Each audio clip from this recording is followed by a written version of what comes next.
நேயர்கள் அனைவருக்கும் வணக்கம். ரேவதி சண்முகம் கவிஞர் சமையல் சேனலில் இன்னைக்கு பலாக்கொட்டை இருந்தது. யூஸ்வலாக சாம்பாரில் போடுவேன், உருளைக்கிழங்கு பொரியல் பண்ணிடுவேன். அது என்ன வெறும் பலாக்கொட்டையிலே சும்மா வதக்கிட்டு அந்த மாதிரி வேக வச்சு சாப்பிடுவாங்க. சரி, எனக்கு குடிச்சிட்டு இருக்கும்போது தோணுச்சு, ஏன் அது ஒரு வடையாக பண்ணால் எப்படி இருக்கும்னு தோணுச்சு. அதனால தான் இன்றைக்கி அது வடையாக பண்ணுறேன். நிச்சயமாக நேர்களானவங்களுக்கு அது நல்லா பிடிக்கும்னு நினைக்கிறேன்.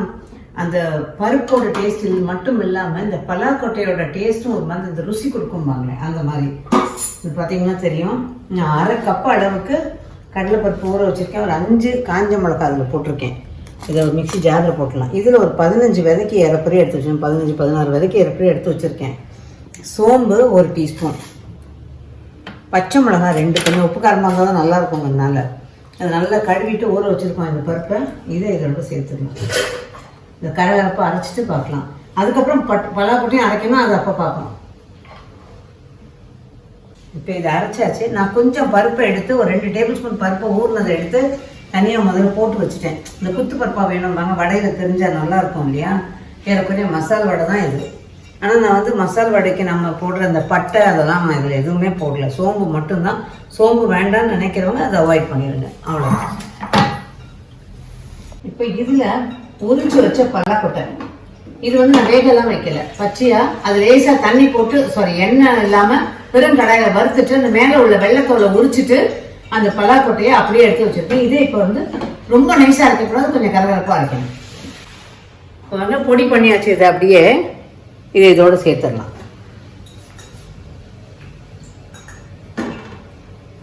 இதோட நான் சின்ன வெங்காயம், கொத்தமல்லி, கருவேப்பிலை எல்லாத்தையும் இந்த பீட்டர் ஒன்று இருக்கு இல்லைங்களா, நம்ம சாதாரணமாக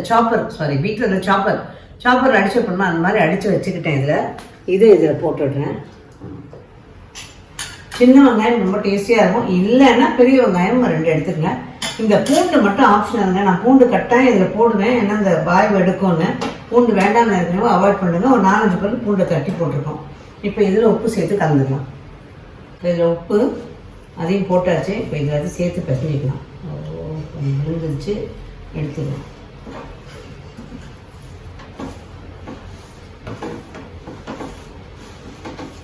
நல்லா கலந்துட்டு பார்க்கணும்.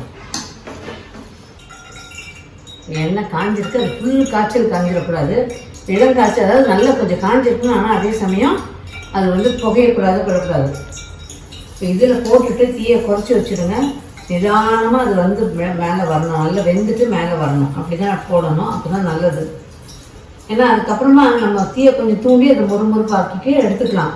ஆனால் தீயை குறைச்சி வச்சு போட்டுட்டு நிதானமாக விட்டுறணும். அது நல்லா மேலே எழும்பி வந்ததுக்கப்புறமா நம்ம பரட்டி விட்டு லாஸ்ட்டில் தீயை ஜாஸ்தி ஆக்கிடணும். மசாலா வடை அப்படி போட்டிங்கன்னா தான் நல்லா இருக்கும். யூஸ்வலாக எந்த வடைக்குமே நிதானமான தீயில் அது வேகணுங்க, அப்போ தான் நல்லாயிருக்கும். ஆனால் பெரட்டக்கூடாது, பெரட்டினா வடை உடையும்.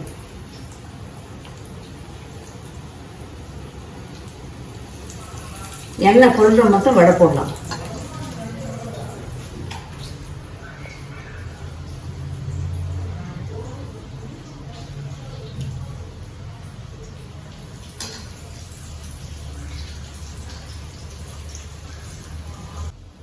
பார்த்தீங்கன்னா கடாய் கொள்ளாமல் போட்டு வச்சுருக்கேன். இப்படிதான் போடணும். இது நிதானமாக போட்டு கொஞ்சம் வதங்கணும். அது இப்போ கிளறக்கூடாது. இந்த கிளறாமல் நம்ம வந்து நிதானமாக வேக விட்டு அதுக்கப்புறமா மெதுவாக அது பரட்டி மேலே எழும்பி வரும்.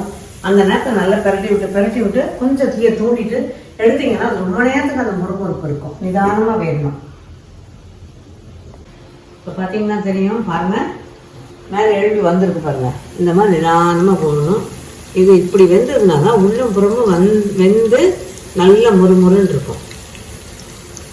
நல்ல வேக்காடு கொடுக்கணும். கடைங்களில் என்ன பண்ணுவாங்க, இது ஒரு 1/2 வேக்காடு எடுத்துகிட்டு டபுள் பாயில்பாங்க.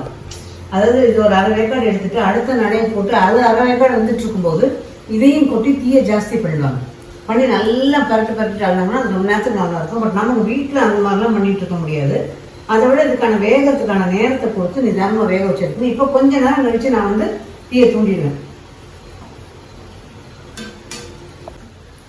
அவ்வளோதான். இப்போ இது நல்லா வெந்துருச்சு. தீயை தூண்டி 2 நிமிஷம் ஆச்சு. பாருங்க, தீ அதிகமாக வச்சுருக்கேன். நிதானமாக நல்லா எடுத்துடலாம்.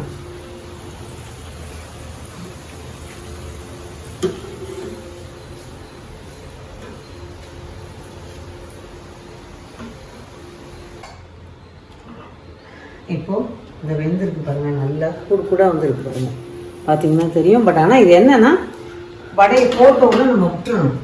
உடனே கரண்டியை போட்டு தொல்லானீங்கன்னா உடையும். ஈரசத்து இல்லாமல் நல்லா பொலன்னு இருந்ததுன்னா மாவு அழுத்தி அழுத்தி போடணும். அப்படின்னா உங்களுக்கு வடை இன்னும் நல்லா வரும். அதே மாதிரி இந்த கசடு பாருங்கள், இப்போ நம்ம போடும்போது எவ்வளோ விழுந்துருக்கு பாருங்கல்ல. சில நேரங்களில் ஒரு துளி உடையும். இந்த உடைஞ்சதோட பாகங்கள் இதெல்லாம் வந்து ஒரு நடையும் போடும்போது எடுத்துட்டிங்கன்னா புகையாதுன்னு சொல்லுவாங்க. அதாவது எண்ணெயோட புகைச்சல் அதிகமான அந்த வாசனையை மாற்றும். அதனால இதெல்லாம் இருக்கும்போது ஒரு சின்ன கரண்டி வச்சோ இதை வச்சோ எடுத்துட்டிங்கன்னா இந்த வலையை வச்சு அது வந்து உங்களுக்கு நல்லா இருக்கும். அப்போ அந்த எண்ணெயோட வாசனை மாறாது. ஏன்னா இது வந்து உள்ள இன்னும் திரும்ப தீய அது வந்து அந்த வாசனையை மாற்றும்னு சொல்லுவாங்க. எந்த வடை போட்டாலும் இது அதுக்கு பொருந்தும். அதே மாதிரி எந்த வடை போட்டாலும் இப்போ நம்ம சொன்ன இந்த பதம் கரெக்டாக பண்ணிங்கன்னா அது மசால் வடையாகட்டும், அதே சமயம் நம்ம பீட்ரூட் வடை இதெல்லாம் போடுவோம். அதுக்கு அதே மாதிரி மெது வடைக்கு வந்து எண்ணெயோட காய்ச்சல் நல்லா இருந்தால் தான் வடை நல்லா இருக்கும். இந்த மாதிரி நிதானமாக வேக விட்டோம்னா அது நிறைய எண்ணெய் குடிக்கும். எண்ணெய் காய்ச்சல் நல்லா இருக்கணும். அந்த வேகத்தை வெட்டி தட்டி போட்டிங்கன்னா அந்த வடை நல்லா இருக்கும். ஸோ அதுக்கு காய்ச்சல் நல்லா இருக்கணும், இதுக்கு காய்ச்சல் கம்மியாக இருக்கணும். ஸோ பார்த்தீங்கன்னா தெரியும். இப்போ இந்த வடையை ட்ரை பண்ணி பாருங்கள். இது சாப்பாட்டுக்கும் நல்லாயிருக்கும், ஸ்நாக்காகவும் நல்லாயிருக்கும். ஸோ எப்போ பார்த்தாலும் அந்த பலாக்கொட்டையை நம்ம இந்த மாதிரி பண்ணுறதுக்கு கொஞ்சம் வித்தியாசமாக ட்ரை பண்ணி பார்க்கலாமே.